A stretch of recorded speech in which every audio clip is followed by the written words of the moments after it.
नमस्कार, मैं हूं शशांक शुक्ला और आप लोग देखना शुरू कर दिए द पत्रकार वाला। जैसा कि आप लोगों को पता है कि सभी सांसद पुराने संसद से नए संसद की ओर कूच कर चुके हैं। इस नया संसद अपने आप में ऐतिहासिक है। इस नए संसद की शुरुआत होती है एक बिल से जिसका नाम है महिला आरक्षण बिल। भाजपा की सरकार ने इसका नाम दिया है नारी शक्ति वंदन अधिनियम। यह बिल इस बात को और भी ऐतिहासिक बना देती है। बताया यह भी जाता है इस बिल की जो यात्रा है वो 27 साल पुरानी यात्रा है। लेकिन मैं आपको और पहले लेकर चलता हूँ।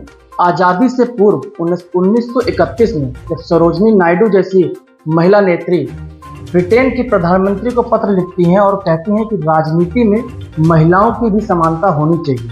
ये उस दौर से चलता हुआ चला आ रहा है और आज भी हम उसी मुद्दे पे, उसी बिल पर आज चर्चा करने आए हैं। आज हमारे साथ एक ऐसी शख्सियत जुड़ी हैं, इनका नाम है अंजलि मिश्रा, जो महिला मोर्चा के प्रदेश महामंत्री हैं हरियाणा से। इनके बारे में आप जानते होंगे, इनके पूर्व में जो हमारे देश के प्रधानमंत्री थे अटल बिहारी वाजपेयी, उनकी पौत्री हैं। तो हम इनसे इस मुद्दे पर जानेंगे, जबकि ये महिला मोर्चा की महामंत्री हैं, तो इनसे हम जानेंगे कि आखिर ये महिला सशक्तिकरण और आरक्षण बिल क्या है। बहुत बहुत धन्यवाद मैडम आपको हमारे चैनल से जुड़ने के लिए। आपको मैडम, अभी जो संसद में आज पेश हुआ है लोकसभा में महिला आरक्षण बिल नारी शक्ति वंदन, इस पर आपका क्या कहना है? देखिए, हमारे देश के यशस्वी प्रधानमंत्री नरेंद्र भाई मोदी जी ने जब नई संसद में प्रवेश किया तो ये बहुत ही गर्व की बात है कि पहली बार जो पहला बिल आया, नारी शक्ति वंदन अधिनियम, जो ये बिल आया उसने ये दिखाया कि हाँ, हमारे प्रधानमंत्री के मन में महिलाओं के लिए कितना आदर है और सम्मान है। महिला सशक्तिकरण पर वो हमेशा बात करते रहे हैं। कई योजनाएं पहले भी आई हैं, पर नारी शक्ति बंधन अधिनियम के बाद महिलाओं की स्थिति और मजबूत होगी, ऐसा मुझे लगता है। नारी शक्ति पे बात कर रही है भाजपा सरकार और लगातार इस पे काम कर रही है, लेकिन विपक्ष का आरोप है जब मणिपुर की घटना होती है और एक नारी के साथ इतना गलत काम होता है, उस पर विपक्ष का आरोप लगा रही है कि आपके प्रधानमंत्री नरेंद्र मोदी इस पर चर्चा नहीं कर रहे हैं, इस पर बात नहीं कर रहे हैं, संसद में कोई चर्चा ही नहीं हुई। वो भी मुद्दा एक नारी से ही जुड़ा मुद्दा था। इस पर आप क्या कहेंगे? देखिए, पूर्व प्रधानमंत्री अटल बिहारी वाजपेयी ने हमेशा एक बात कही है कि संसद में जब कार्यवाही होती है तो देश के हित में होनी चाहिए, लेकिन विपक्ष का सिर्फ एक ही काम होता है कि सरकार को किन मुद्दों पर घेरा जा सके और किसी भी तरह संसद नहीं चलने दी जाए। अगर विपक्ष की बात करें, मैं ये नहीं कहना चाहूंगी कि मणिपुर में जो घटना हुई वो सही है या गलत है, वो बिल्कुल निंदनीय है। लेकिन अगर आप विपक्ष की बात करते हैं तो राजस्थान, आपको मालूम है राजस्थान नंबर एक प्रदेश है जिसमें कि महिलाओं के साथ दुष्कर्म हो रहे हैं, महिलाओं पे अत्याचार हो रहे हैं। वो राजस्थान की बात नहीं करते, वो अपने जहां पर उनकी सरकारें हैं जिन प्रदेश में, वो उनकी बात नहीं करते। मणिपुर की घटना की बात को वो इतना बड़ा बनाते हैं, वो बड़ी घटना है, उस पर चर्चा होनी है। और अमित शाह जी ने बोला भी था कि इस पर चर्चा होगी, ऐसी कोई बात नहीं है, हम उत्तर दे रहे हैं। लेकिन विपक्ष सिर्फ संसद की कार्यवाही को स्थगित करने का सिर्फ उसका एक ही एजेंडा रहता है। ये मौजूदा जो बिल आया है महिला आरक्षण पे, इस बिल को विपक्ष फिर घेर रहा है और एक तरह से सहमति भी दे रहा है कि ये बिल ठीक है। लेकिन उस पर राहुल गांधी और कांग्रेस की तरफ से ट्वीट किया गया और बताया गया कि ये बिल भी एक तरह का जुमला है। जुमला इस मायने में है क्योंकि ये बिल अभी लागू नहीं होगा। मौजूदा समय में, आने वाले समय में 2024 का चुनाव है, इस चुनाव में ये बिल लागू नहीं हो सकता है। क्यों? क्योंकि परिसीमन का एक शब्द जोड़ दिया गया है इस बिल में, दूसरा जनगणना जोड़ दिया गया है। जब ये दोनों चीजें पूर्ण हो जाएंगी तभी ये बिल लागू हो पाएगा। तो ये नहीं कि ये बिल तो 2028, 29, 30 में चला गया, तो अभी लाने का क्या उद्देश्य है? मैंने आपको पहले भी बताया कि जब नई संसद में गए तो पहला बिल महिलाओं के सम्मान से जोड़ा गया।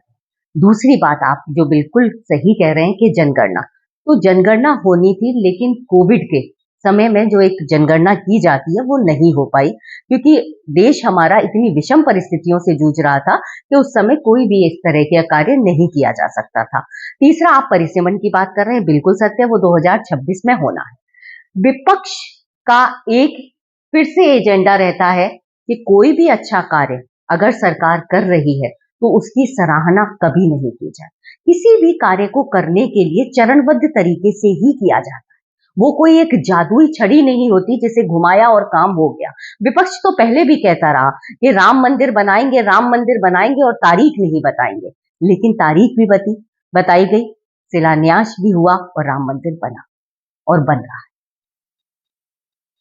महिला आरक्षण बिल जो 2024 के चुनाव को देखते हुए 2023 के अंत में लाया गया और नए संसद में पेश किया गया और इतिहास बनाया गया। इस बिल की आवश्यकता क्यों पड़ी? जो कि 27 साल पुराना बिल है, कई सरकार ने इसके लिए प्रयास किया।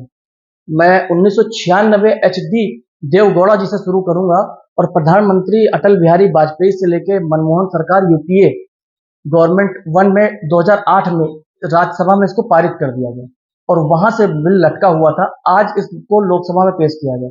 इस बिल की आवश्यकता भाजपा सरकार को क्यों महसूस हुई?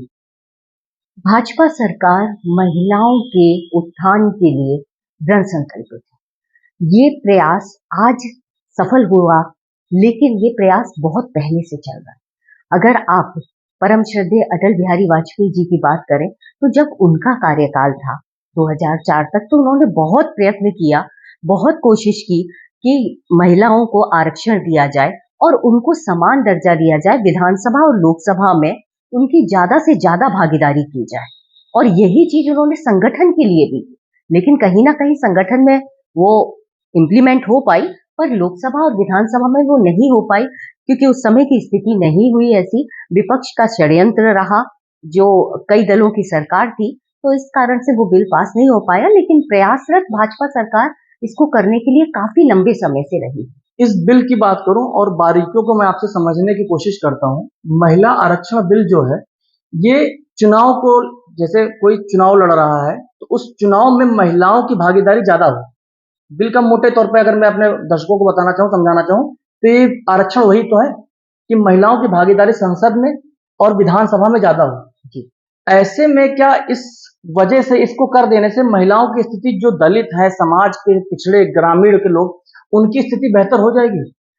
देखिए, मैं आपको एक बात सिर्फ बताना एक बिल से? चाहूंगी, एक बात मैं आपको बताना चाहूंगी कि हिंदुस्तान की अगर आप बात करें, भारत देश की बात करें ना, तो महिलाओं की स्थिति कभी भी खराब नहीं। अगर आप आदिकाल की बात करते हैं, आप द्वापर की बात कीजिए, आप अगर त्रेता की बात करते हैं, महिलाओं की स्थिति बहुत सुदृढ़ थी।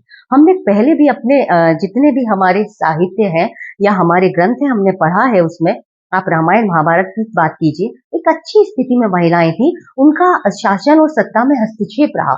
ऋग्वेद में मैंने पढ़ा है कि जब बालक और बालिका अध्ययन के लिए जाते थे, ज्ञान प्राप्त करने के लिए जाते थे, तो दोनों का ही यज्ञोपवीत करके उन्हें भेजा जाता था। महिलाएं बहुत सुदृढ़ स्थिति में थी। लेकिन ये जो बाहरी आक्रमण हुए, बाहरी आक्रमण होने के बाद महिलाओं की स्थिति दयनीय होती चली। वो मुझे जिक्र करने की जरूरत ही नहीं है, आपको पता है कि हमारा देश कब कितने समय तक गुलाम रहा है। तो ये सारी जो कुसंगतियां हैं, जो विकृतियां हैं, वो उस समय की है। और उसके बाद फिर लगातार प्रयास होते रहे। भारतीय जनता पार्टी को लगा कि महिलाएं जहां उन्हें होना चाहिए, जिस तरह से सरकार में उनका हस्तक्षेप होना चाहिए, डिसीजन मेकिंग में उनका हस्तक्षेप होना चाहिए, वो कहीं ना कहीं कम है, और इसके तहत ये महिला आरक्षण की बात